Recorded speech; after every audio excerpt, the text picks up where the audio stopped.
Seguidamente, la conferencia a cargo del licenciado Rigoberto Erazo, licenciado en Física con orientación en Energía por la Universidad Nacional Autónoma de Honduras. Realizó su práctica profesional de investigación sobre cálculo de huella de carbono por la movilidad hacia y desde la UNAM, en el Instituto de Investigación en Energía. Posteriormente trabajó en el estudio Estimación del impacto del COVID-19 en la mitigación del cambio climático por el sector transporte en Honduras. Actualmente cursa un máster en Gestión y Tecnología Ambiental en la Universidad EUDE Campus Madrid para continuar su formación y poder contribuir en la búsqueda de soluciones integrales ante los desafíos que presenta el cambio climático.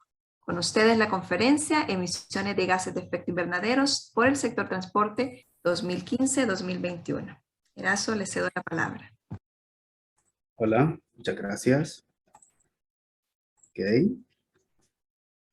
A ver, ¿se ve en mi pantalla? Sí. Okay. Bueno, pues buenas tardes a todos y muchas gracias por estar presentes en este evento, ¿no?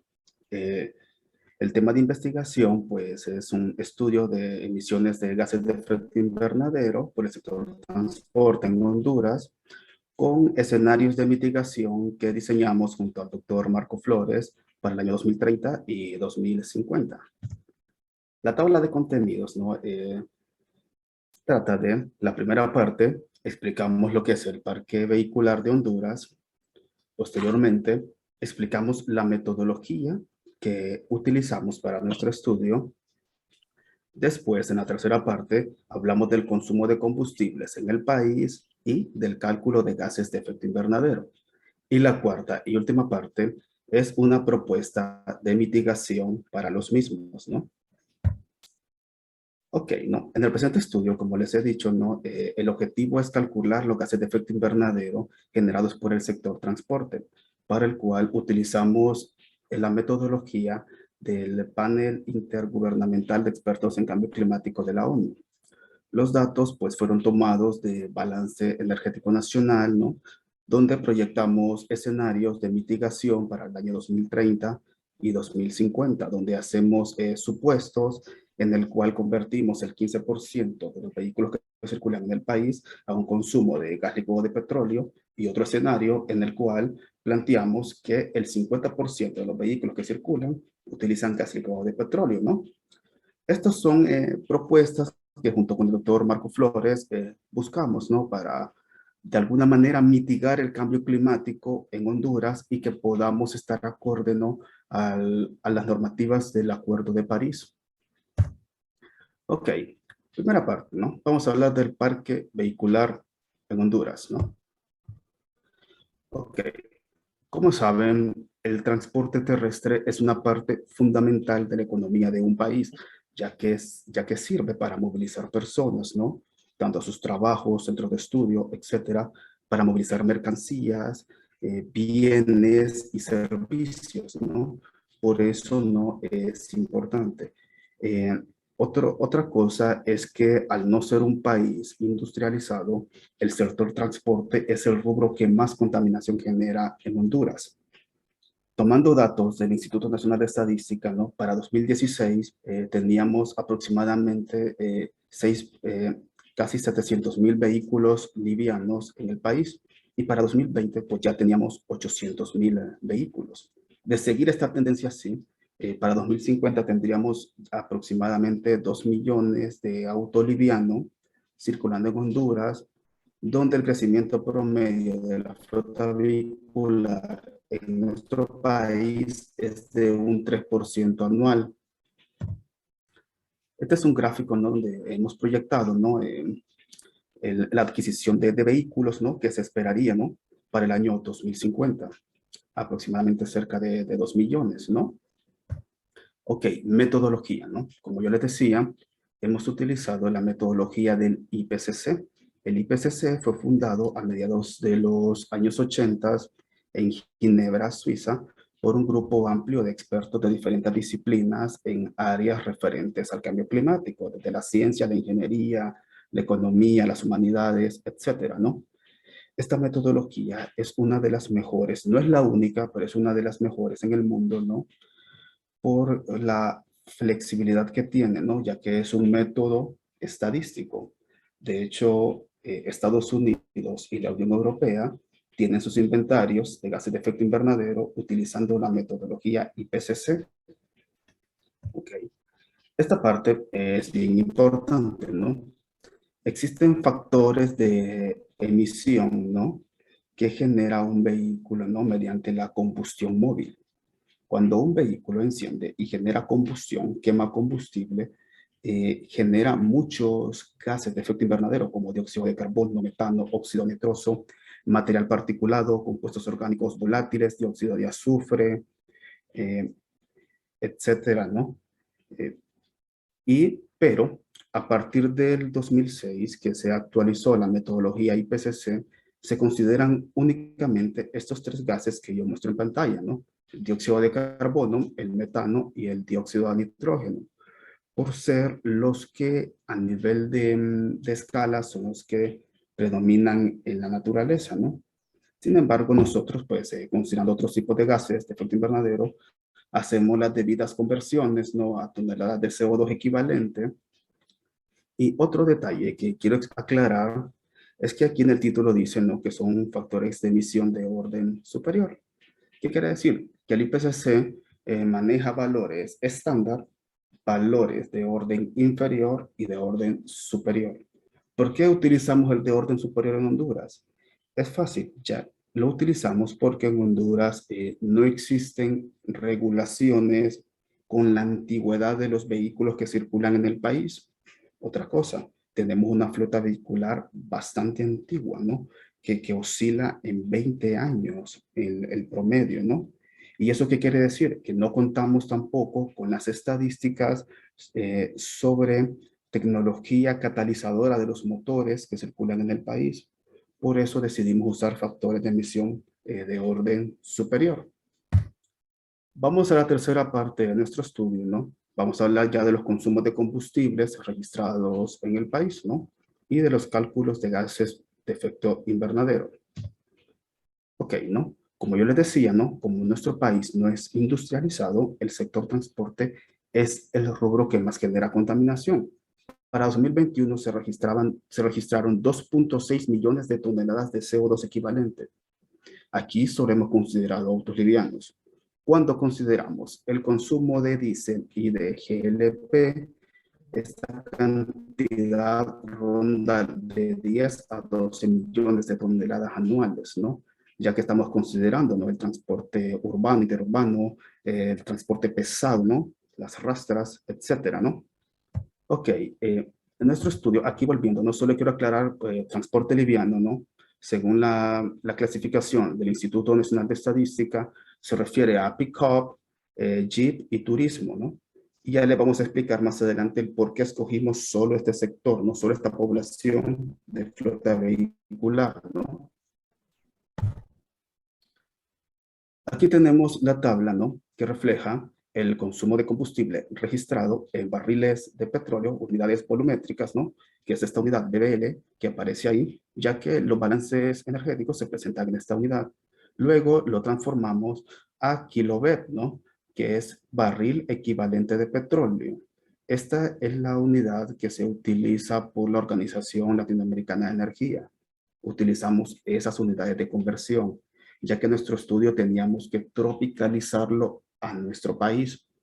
Luego, esos barriles equivalentes de petróleo tenemos que trabajarlos en unidades energéticas, que es terajoules, que es lo que nos exige el protocolo del IPCC, para así posteriormente ya calcular las emisiones de dióxido de carbono, de metano, luego la de óxido nitroso, y luego convertir el metano y el óxido nitroso a CO2 equivalente, ¿no? Que para el metano es 21 veces el dióxido de carbono y para el nitrógeno es 310 veces el dióxido de carbono, ¿ok? Luego podemos ver este gráfico, ¿no? De las emisiones generadas por las gasolinas. Cuando hablo de gasolinas, Me refiero a gasolina regular y superior. Podemos ver algo interesante en el 2020, ¿no? Que es una reducción, ¿no? En las emisiones. Esto pues debido, ¿no? A las restricciones que hubo ese año debido al confinamiento, ¿no? Las restricciones de circulación generaron una reducción significativa en las emisiones. Pero ¿qué sucede a 2021? Vemos que fue mayor a 2019. Un fenómeno similar sucede, ¿no? Allá por 2009, 2010, cuando la economía global se venía recuperando de una recesión económica, los consumos se dispararon. ¿Qué quiere decir esto, no? Que cuando existen coyunturas que hacen que la sociedad tome medidas restrictivas, cuando se vuelve a la normalidad, hay una actitud del ser humano, ¿no? A aumentar sus hábitos de consumo en todos los rubros, ¿no? Por eso es que muchos expertos en cambio climático decían de que el confinamiento de 2020 no iba a representar un cambio significativo, ¿no? En la reducción del cambio climático. Para esto tenemos que tomar medidas planificadas estratégicamente, ¿no? Con proyecciones, ¿no? Y unas metodologías bien definidas, como las propuestas, una simple propuesta, ¿no? Que les vamos a hacer más adelante, ¿no? Ok, aquí tenemos una proyección del consumo y emisiones de gasolinas hasta 2050. Podemos ver que de seguir la tendencia de consumo que tenemos actualmente, para 2030 tendríamos aproximadamente emisiones alrededor de 15 millones de toneladas de CO2. Para el año 2050 tendríamos 700 millones de toneladas de CO2, ¿no? Solo vean los datos que se están registrando en años anteriores y mire a las cifras, ¿no? De 9 dígitos a las que vamos a llegar en 2050 de seguir con el consumo que tenemos actualmente, ¿no? La huella total, o sea, sumando todos los años, ¿no? Desde 2019 hasta 2050, ya sería del orden de 4.000 millones de toneladas de dióxido de carbono, ¿no? Y aquí, pues, aquí se resume lo que les acabo de decir, ¿no? Que para 2050 se esperarían, ¿no? 4.022 millones de toneladas de dióxido de carbono equivalente, ¿qué quiere decir, no? Que están sumadas todos los gases de efecto invernadero, ¿no? Porque esta es la unidad estándar, ¿no? Que se presenta, ¿no? A nivel de estudios de cambio climático. Entonces, aquí venimos a nuestra propuesta de mitigación, ¿no? Fue algo muy interesante, ¿no? Que con el doctor Marco Flores estuvimos trabajando, ¿no? Y llegamos a unas propuestas muy interesantes para el país. Vamos a ver, ¿no? Tenemos nuestro escenario base, ¿no? Donde tenemos un consumo del 100% de gasolinas en el país, ¿no? Para el 2030 tendríamos una huella de carbono por combustión móvil, ¿no? De 700 millones de toneladas de CO2. Y para 2050 tendríamos 4.000 millones de toneladas de CO2. Este es nuestro escenario base, ¿no? Ahora aquí, otro punto a considerar, ¿no? Vamos a considerar, ¿no? Que el costo de convertir un vehículo de consumo de gasolina a GLP oscila en $1.000. Actualmente, ¿no? Estuve revisando algunos precios, el precio anda de $1.000 a $2.000. El precio de $1.000 en Honduras, pues esto tiene mucho que ver, ¿no? Con los subsidios gubernamentales, ¿no? O sea que las autoridades tienen mucho que ver, ¿no? Para la propuesta que lo voy a plantear ahora mismo, ¿no? Entonces, si consideramos esto, ¿no? Para el año 2030, si del 100% de los vehículos que tenemos, el 15% de esa flota vehicular se convierte, ¿no? A consumo de GLP, tendríamos emisiones por 66 millones. De seguir así, para el 2050, tendríamos emisiones por 3.800 millones de toneladas de CO2, ¿no? Podemos ver, ¿no?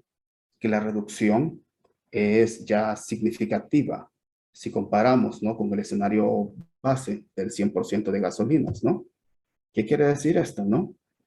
Que estaríamos evitando al 2030 11.5 millones de toneladas de CO2 y para 2050 218 millones de toneladas de CO2, ¿no? únicamente pasando el 15% de esta flota vehicular a gas licuado de petróleo. ¿Por qué lo hacemos con auto liviano? Porque con auto pesado que trabaja con un motor diésel ya sería, no se puede, no se podría hacer algo así, ¿no? Entonces imagínense que solo trabajando con el sector de autos livianos en Honduras podemos generar cambios o reducciones significativas a la contaminación, ¿no? Ok, ¿no? Pues aquí les planteo, ¿no? Que para el 2030 nuestra reducción sería, ¿no? Aproximadamente de 11.5 millones de toneladas de CO2. Para 2050 rondaría los 200 millones de toneladas de CO2.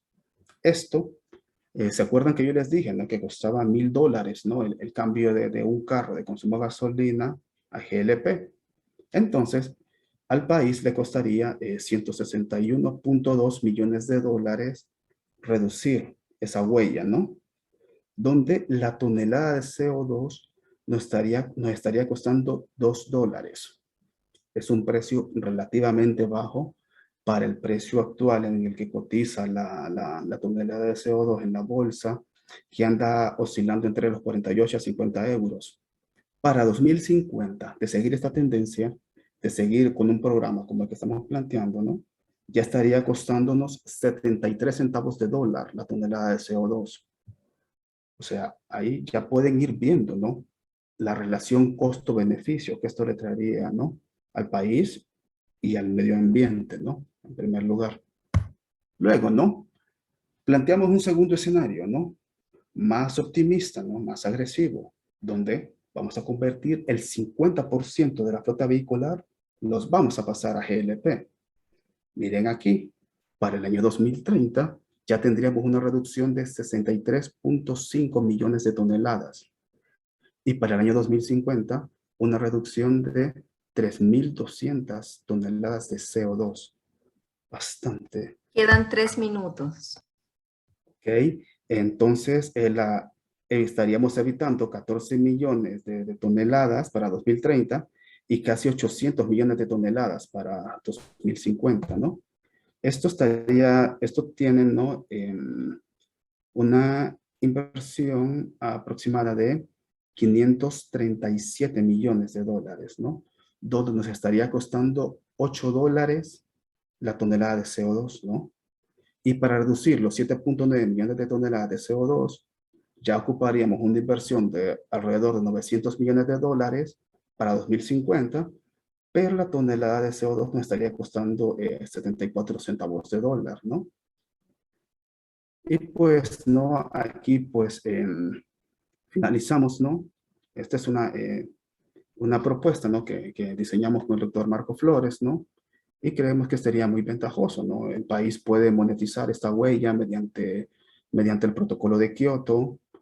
Se puede utilizar también, ¿no? Algunos entes como Green Seal en Estados Unidos o Bluebird en Alemania o Euroclima, ¿no? De la Unión Europea, ¿no? Hay varias formas, ¿no? De poder hacer posible algo así. Y aquí, pues, estas son nuestras referencias, ¿no? Y aquí están nuestros correos electrónicos, ¿no? Por si alguien tiene, ¿no? Algún comentario, sugerencia. Ujú, Rigoberto, por aquí hay algunas preguntitas. ujú. Dice Javier Álvarez, ¿por qué se consideran solamente vehículos livianos y no también los pesados? Ya que sus emisiones de gases de efecto invernadero también son considerables. Claro que sí. De hecho, el factor de emisión del diésel es mucho más grande que de la gasolina y el GLP. Lo que pasa es que los vehículos ya de carga pesada, ¿no? Requieren mayor potencia para poder funcionar. Entonces, con un motor de GLP no podríamos hacer eso. Ujú. Ok, otra pregunta. ¿Puedo contribuir un poco a Ah, la sí, sí, sí, por respuesta? favor. Gracias. Sí, sí. Bueno, miren, lo que nos interesaba verdaderamente conocer en este caso es el consumo de la movilidad unipersonal, o sea, el consumo de la gente que se mueve en un carro o, por ejemplo, con los taxis. Hay muchos taxis ya convertidos a gas licuado de petróleo y como siempre hemos sido interesados en ese tema porque es un carburante de menor factor de emisión, ¿no? Ustedes pudieron ver en los cálculos que presentó Rigoberto. es una oportunidad para hacer que el país cumpla con el Acuerdo de París de reducción de emisiones de gases de efecto invernadero, ¿no? Al 2030 y al 2050.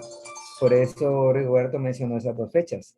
Y es relativamente fácil, pues, convencer a alguien que con $1,000 convierta su carro a GLP. Por eso tendría que ser una política de Estado, ¿verdad? Es relativamente fácil porque el ahorro es bastante grande. Yo he consultado a muchos taxistas que ellos han convertido sus carros y dicen que gastan menos de la mitad de lo que gastaban con gasolina. Así que es atractiva la propuesta, ¿no? Gracias, doctor. Tenemos otra pregunta. Ante la situación actual de la problemática, ay, permítanme que se me movió la pregunta. Ante la situación actual de la problemática de gasolina en el país, ¿se va a considerar el tráfico que eso genera? Bueno, los tiempos, Los ¿no? estudios, ¿verdad? Claro que sí, o sea, nosotros trabajamos con los datos ya proporcionados, ¿no? Por el balance energético nacional, ¿no? Entonces, el tiempo que un vehículo está en tráfico está consumiendo combustible, ¿no? Y eso se va a reflejar, ¿no? En las ventas de las gasolineras, ¿no? Que son los datos es nuestra base de datos, ¿no? Fidedigna que nosotros tenemos. Entonces, sí, también se debe considerar, ¿no? O sea, el diseño vial también influye mucho en ese tipo de estudios. Y en un futuro podríamos hacer una integración junto con ingenieros, ¿no? Para crear una propuesta más completa. Ujú. Dice acá si saben por qué algunos vehículos siguen utilizando las dos funciones. Dos funciones. O sea, las dos funciones se refiere a GLP y gasolina. Pues bueno, Mm, la cadena o las estaciones de servicio donde distribuyen GLP no están distribuidas a todo lo largo y ancho del país. Por ejemplo, si usted viaja a San Pedro Sula, mm, posiblemente no encuentre una gasolinera con GLP en el camino. Digo gasolinera por costumbre, ¿ah? Una estación de servicio. Entonces usted puede utilizar gasolina y GLP indiferente, no solo mueve una valvulita, pasa a gasolina o pasa a GLP.